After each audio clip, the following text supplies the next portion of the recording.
Mother India 1957 की भारतीय महाकाव्य ड्रामा फिल्म है जिसका निर्देशन महबूब खान ने किया है और इसमें नरगिस, सुनील दत्त, राजेंद्र कुमार और राजकुमार ने अभिनय किया है। खान की पिछली फिल्म औरत की रीमेक है। यह राधा नाम की एक गरीबी से त्रस्त ग्रामीण महिला की कहानी है जो अपने पति की अनसुनी, अपने बेटों को पालन और एक चालक साहूकार के खिलाफ जीवित रहने के लिए संघर्ष करती है, बहुत सारी परेशानियों से लड़ती है। फिल्म का शीर्षक अमेरिकी लेखिका कैथरीन मैयो की 1987 की विवादास्पद पुस्तक मदर इंडिया का मुकाबला करने के लिए चुना गया था, जिसमें भारतीय संस्कृति की निंदा की गई थी। मदर इंडिया प्रतीकात्मक के रूप से 1947 में अपनी स्वतंत्रता के बाद भारत का एक राष्ट्र के रूप में प्रस्तुत करती है और भारतीय राष्ट्रवाद और राष्ट्र निर्माण की एक मजबूत भावना का संकेत देती है। फिल्म में हिंदू पौराणिक कथाओं के संकेत प्रचुर मात्रा में है और इसके मुख्य किरदार को एक भारतीय महिला के रूपांक प्रतिनिधित्व के रूप में देखा गया है, जो उच्च नैतिक मूल्यों और आत्म बलिदान के माध्यम से समाज के लिए मां बनने का क्या मतलब है की अवधारणा को दर्शाती है। जहां कुछ लेखक राधा को महिला सशक्तिकरण का प्रतीक मानते हैं, वहीं अन्य उन्हें महिला रूढ़िवादियों में ढालते हुए देखते हैं। फिल्म की शूटिंग मुंबई के महबूबा स्टूडियो और महाराष्ट्र, गुजरात और उत्तर प्रदेश के गांवों की गई थी। नौशाद के संगीत ने पश्चिमी शास्त्रीय संगीत और ऑर्केस्ट्रा सहित वैश्विक संगीत को हिंदी सिनेमा में पेश किया गया था। यह फिल्म सबसे महंगी भारतीय प्रस्तुतियों में से एक थी और इसने उस समय किसी भी भारतीय फिल्म के लिए सबसे अधिक राजस्व अर्जित किया था।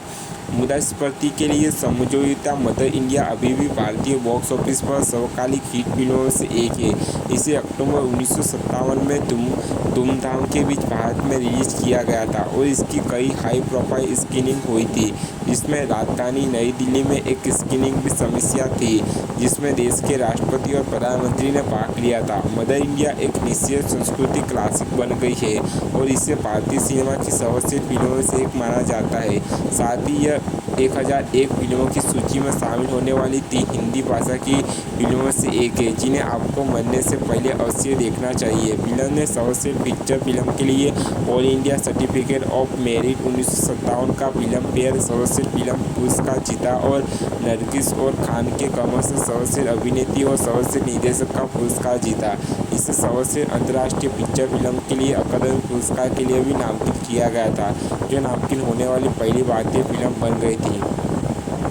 राधा के रूप में नरगिस नायिका और एक आदर्श भारतीय महिला है। बिरजू के रूप में सुनील दत्त राधा का विद्रोही छोटा बेटा जो डाकू बन जाता है। युवा बिरजू के रूप में मास्टर साजिद है। रामू के रूप में राजेंद्र कुमार राधा का धर्मी बड़ा बेटा जो अपनी मां के सदाचार के मार्ग पर चलता है। युवा रामू के रूप में मास्टर सुरेंद्र राधा का पति शंभू के रूप में राजकुमार है। सुंदर के रूप में जिलू माँ राधा की सास है। कुमकुमा चापा रामू की पत्नी के रूप में है। चंचल रूपा जायसवाल सुखी लाला की बेटी है। कमला के रूप में शीला नायका एक पारिवारिक मित्र है। शंभू जायसवाल एक पारिवारिक मित्र और कमला के पति के रूप में मुकारी है। शीतला देवी हावली नर्तक के रूप में है। अजरा चंद्रशेखर के रूप में गोवा के स्कूल मास्टर की बेटी है। सीधा की राम शास्त्री फकीर मोहम्मद गीत अमिदा मस्ताना और खान मास्टर अलेन का है। मदर इंडिया शीर्षक अमेरिकी लेखिका कैथरीन मैयो की 1927 में इसी नाम की विवादास्पद पुस्तक से प्रेरित था, जिसमें उन्होंने भारतीय समाज, धर्म और संस्कृति पर हमला किया था। ब्रिटिश शासन से स्वशासन और स्वतंत्रता की भारतीय मांगों के खिलाफ लिखी गई इस पुस्तक में भारत की महिलाओं को अछूतों, जानवरों, गंदगी और इसके राष्ट्रपति राजनेताओं के चरित्र के प्रति व्यवहार की ओर इशारा किया गया है। मायो ने सभी समस्या के मूल में अपने पुरुषों की अनियंत्रित और घातक के रूप से कमजोर करने वाली कामुकता को उजागर किया है, जो कथित तौर पर हस्तामैथुन, बलात्कार, समलैंगिक वेश्यावृत्ति, यौन रोग और विशेष रूप से समय से पहले संभोग और मातृत्व का कारण बनी। इस पुस्तक ने पूरे भारत में आक्रोश पैदा किया है और इसके पुतले के साथ उसे जला दिया गया है।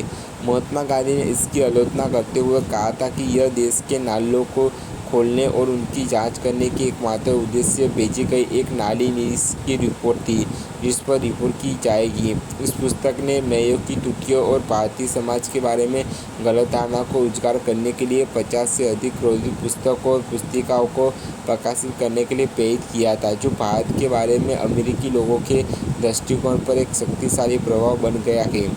भारत की आज़ादी के 5 साल बाद 1952 में ही महबूबा खान के मन में फिल्म और शिक्षक का विचार आ गया था। उसी वर्ष अक्टूबर में उन्हें फिल्म के लिए कच्चे स्टॉक के आयात की अनुमति मांगने के लिए भारत सरकार के आयात अधिकारियों से संपर्क किया था। 1955 में विदेश मंत्रालय और सूचना और प्रसारण मंत्रालय को आगामी फिल्म के शीर्षक के बारे में पता चला और उन्होंने मांग की कि निर्देशक उन्हें समीक्षा के लिए स्क्रिप्ट भेजे। उन्हें संदेह था कि यह किताब पर आधारित थी और इस प्रकार का राष्ट्रीय हित के लिए संभावित खतरा है।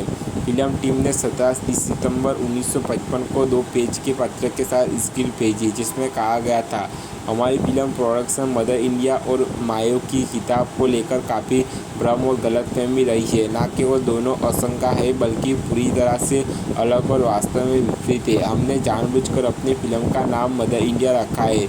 इस किताब के लिए एक चुनौती के रूप में लोगों के दिमाग से मिस मायो की किताब के घिनौने काम को निकालने की कोशिश की गई है।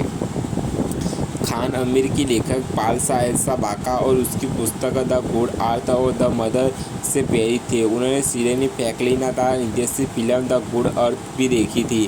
द मदर ने एक चीनी महिला के जीवन का वर्णन किया है, जिसमें उसका विवाहित जीवन और पति द्वारा त्याग दिए जाने के बाद का अकेला संघर्ष शामिल है। भारत माता के पहलू जैसे साहूकार जमीन पर मेहनत करना और कठिनाई से बच्चों का पालन पोषण करना कहानी का हिस्सा थे।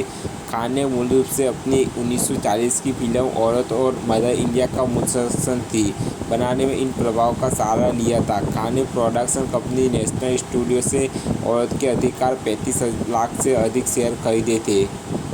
मदर इंडिया की शैलीगत तत्व विस्लोला पुडविना की सोचिन मूलक फिल्म मदर के साथ समानता दिखते और डेली ब्रांड किंग पिडोरा द्वारा निर्देशित और अलेक्जेंडर डोजेनको की फिल्में कुछ छाविए जैसे कुछ किसान उनके हाथ में हंसिया पकती फसलों के पीछे मुस्कुराते हुए सोवियत रत्नादि कलाकार के पोस्टर से मिलते जुलते थे।